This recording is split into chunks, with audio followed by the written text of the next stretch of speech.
जब team draft की थी ना, तो हम उस वक्त तो बहुत कॉन्फिडेंट थे कि हमारे पास सारे ऐसे रिसोर्सेज हैं जो हमें जिता सकते हैं टूर्नामेंट। उससे बिल्कुल जो पिछला टूर्नामेंट था उसमें हम ग्रुप स्टेजेस के टॉप पर थे, तो we were very very confident. कुछ तैयारियां हमारी ऐसी ख़राब हो गई जिसमें फॉर एग्जांपल कुछ लास्ट मिनट डिसीजंस ऐसे हो गए या चेंजेस ऐसे हो गए जो हमें क्रिकेटिंग तौर पर लेने पड़े, जिसकी वजह से I would say it wasn't the best of preparation when we got into the tournament. और उसका नतीजा आपको नज़र भी आया। कराची में ऐसी कंडीशंस थी कि आई थिंक सवाई मुल्तान के जो भी टॉस जीतता था और बाद में बैटिंग करता था वो जीत जाता था match. So we were very very unlucky कि we lost tosses there as well and we lost 4 out of our first 5 games। जब हम अबू धाबी में आए थे तो एक तो we had nothing to lose, हम सेकंड लास्ट बैठे हुए थे। हमारी स्क्वाड में काफ़ी ज़्यादा चेंजेस हुई थी क्योंकि वो प्लेयर्स जो कराची लेग में थे कुछ नहीं आ सके। हमें एक बहुत मेजर सेटबैक था लाला की इंजरी, क्योंकि वो एक नंबर 7 वाले हमारे बैट्समैन थे जो अनफिट हो गए। और वो ऑब्वियसली बात है, what he is with the bowling is a completely different beast all together. फिर क्रिस लिन नहीं थे, जेम्स विंस नहीं थे। लेकिन जब हम वहाँ पर पहुँचे तो एक तो अबू धाबी में हमारा जो इन्वायरमेंट था वो बड़ा रिलैक्स था। उसमें हमें gradually one by one we took each match as it is, और एक थोड़ी सी ऑप्टिमिज्म हमारे दिमाग में थी, यार हम पहले 3 में से 2 मैचेस अगर अपने हाथ में निकाल लेते हैं तो we would be in a very comfortable position और हम लोग फिर पुश कर सकते हैं फॉर द क्वालिफिकेशन। हमारे लिए टॉप 2 फिनिश करना, हम टॉप 4 तो टारगेट कर रहे थे, टॉप 2 फिनिश करना was the cherry on the cake. और फिर उसके बाद से आप चाहे हमारा क्वालिफायर देखें वन साइडेड या फाइनल हो, वो फिर जब हम एक दफ़ा क्वालिफायर तक पहुंच गए थे तो हम बहुत कॉन्फिडेंट थे कि ट्रॉफी हम जीत सकते हैं। And the credit goes to the entire group. The team gelled in a completely different manner, and फिर obviously we all know what happened and it was a remarkable win for a franchise जो अभी infancy में ही है and has done so well।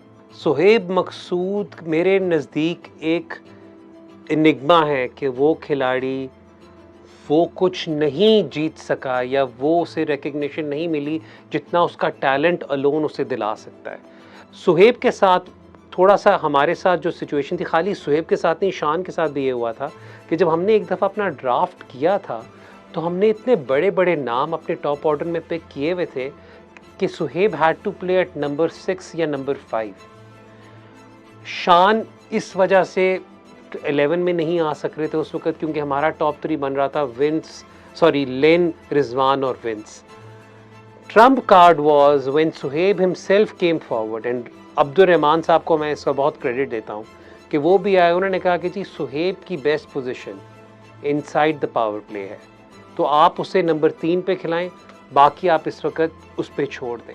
And Suhaib ने भी कहा जी आप मुझे नंबर 3 पे खिलाएं and I will deliver. So the Trump card more than Suhaib was the confidence he had in himself कि अगर आप मुझे मेरी पोजीशन पे सही तरह खिलाएं I will deliver, and that is what changed us। तो मैं तो हमेशा से, और मैं इस बात पर, हमारा एक बड़ा कैजुअल और फ्रेंडली किस्म का इन्वायरमेंट है जहाँ पर अगर एक प्लेयर हाथ खड़ा करके कहता है कि मैं ये रिस्पॉन्सिबिलिटी लेने को तैयार हूँ तो हम उसे इंकरेज करते हैं, हम उसे बैक करते हैं। एंड सुहेब, और मैं यही वाली बात मैं हमेशा कहूँगा कि अगर आपने, if you want to get the best out of Suhaib Maqsood, he has to play in the top 3 and that is what the difference maker was. जो हमें ब्रेक मिली थी before the Abu Dhabi leg, वो अल्लाह ताला की तरफ से एक बहुत वेलकम ब्रेक थी, जिसके बाद हम लोगों की जो टीम जिस तरीके से जेल की उसमें रिजवान का रोल सबसे नुमाया था। और रिजवान का जो सेल्फ बिलीव था, that was something which helped us through out. मैं ये एक स्टोरी पहले भी कोट कर चुका हूँ, मैं आपको बताता हूँ। फाइनल के बाद रिजवान ने मुझे अपने कमरे में बुलाया और उसने मुझे एक कागज़ दिया और उसने मुझे कहा कि हैदर भाई ये कागज़ आपको याद है? तो मैंने कहा हाँ ये कागज़ मैंने दिया था, उसमें शेड्यूल लिखा हुआ था सबका। कहते इसके पीछे मोड़ के देखें। मैंने पीछे मोड़ के देखा तो उसके ऊपर ना रिजवान ने मैच लिखा होता था, उसका रिजल्ट लिखा होता था और लिखा होता था कि मुल्तान का फाइनल आउटकम क्या होगा। तो उसने लिखा हुआ था पहला मैच हमारा इस्लामाबाद के खिलाफ, Islam versus Islamabad United, lost, final outcome champions. दूसरा मैच ज़ल्मी था, शायद कौन सा था, लॉस्ट, फाइनल आउटकम चैंपियंस। तीसरा लाहौर, विन, चैंपियंस।